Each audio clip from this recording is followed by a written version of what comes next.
like a phoenix, born from the ashes.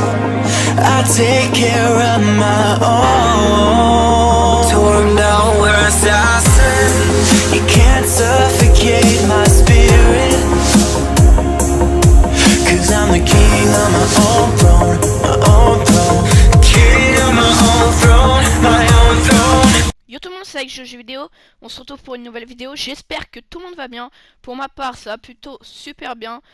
Pourquoi ça va super bien? Parce que on a eu l'épisode 113 qui est sorti.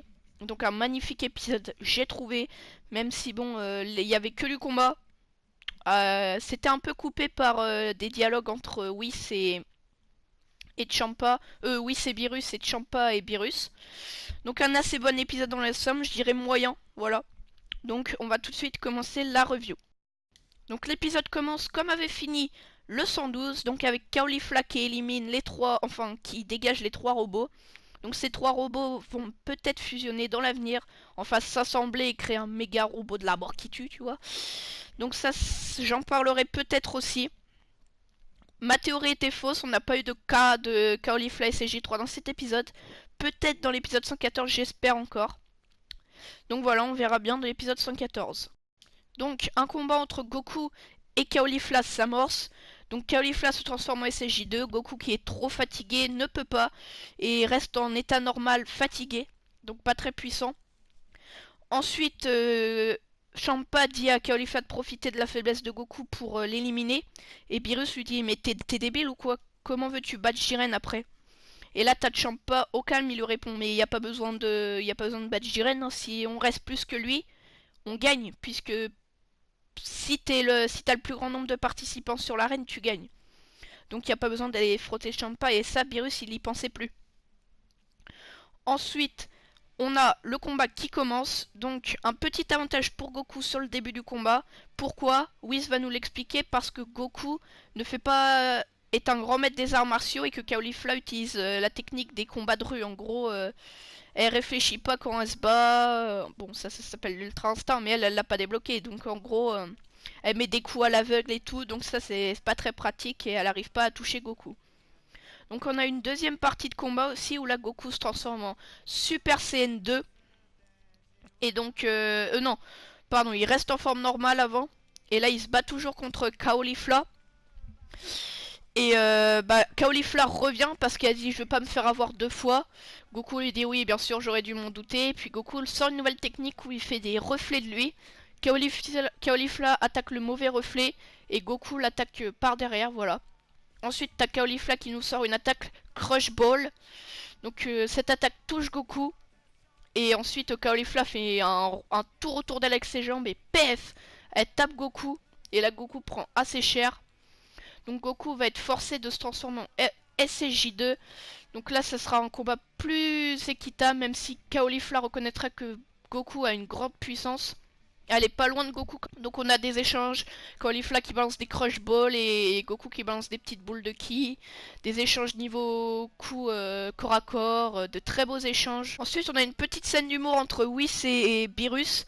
Donc Beerus lui dit tu m'avais dit qu'elle se battait comme dans des combats de rue. En gros qu'elle pouvait pas toucher Goku. Et là Whis il dit ah oui j'ai dit ça.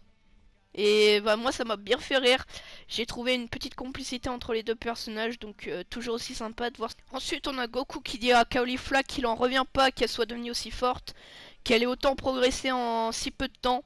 Donc faut savoir qu'elle elle avait du mal à maîtriser son SSJ2 au début du tournoi, et là rivalise avec un Goku SSJ2 qui doit être très puissant, parce que c'est pas le même que de la saga Majin Buu, là c'est un Goku beaucoup plus puissant que ça. Donc pour que Caulifla résiste, soit Goku se met à son niveau, soit elle a vraiment un très gros potentiel. Donc moi je la vois bien en SCJ3 Caulifla. Toujours je reste dans mon idée. Ensuite il y a Goku qui dit à Kale, et toi Kale, est-ce que t'as progressé?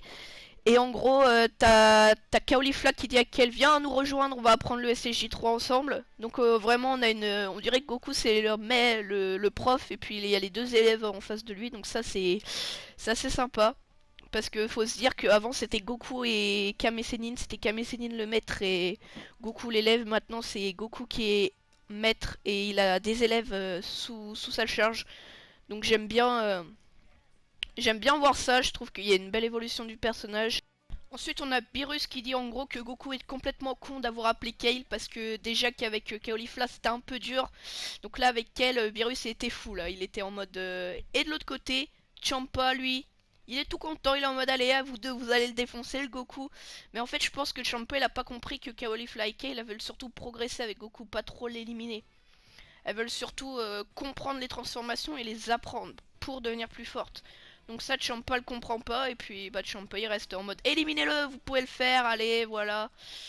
Et voilà, Champa il est vraiment très très con, hein. Heureusement qu'il y a Vados pour l'aider, parce que là sinon on serait mal, hein. Ensuite, Kale se transforme en Super Saiyan 1 et le combat contre Goku commence. Donc là, Goku se fait totalement rétamer. Ils font des combos à deux. En gros, à un moment, Kale a attrapé Goku. Ensuite, elle est passée au-dessus et là, Caulifla lui a balancé un Crush Cannon. Et derrière, t'as Kale qui lui a remis un coup comme ça. Il est parti dans le Crush Cannon et Goku a réussi à se mettre en garde. Mais il a dit qu'il avait eu un peu mal. Un peu mal, hein. Alors qu'il se bat contre une Super Saiyan 1 très puissante et puis une Super Saiyan 2 aussi assez puissante. Donc Kaioshin dit oui, je savais que c'était complètement absurde de se battre contre deux Super Saiyan. Et là t'as Krillin, il lui dit oui mais c'est la façon de faire de Goku, faut le laisser faire, c'est tout. Donc voilà, t'as Kaioshin qui connaît mal Goku et là t'as Krillin, le meilleur ami de Goku, qui sait très bien comment Goku marche, comment il se bat, comment il vit, voilà. Donc Krillin vraiment. Le combat reprend et là on a vraiment un Goku super classe qui arrête les deux comme ça. Il met ses mains de chaque côté, il les arrête. Ensuite le combat continue et Champa et Kaioshin s'étonneront que Goku arrive à gérer les deux. Donc Goku apprend ses adversaires à chaque combat. Donc là Goku il se bat, il est en garde mais il arrive à résister à Caulifla et Kale. Donc c'est assez impressionnant.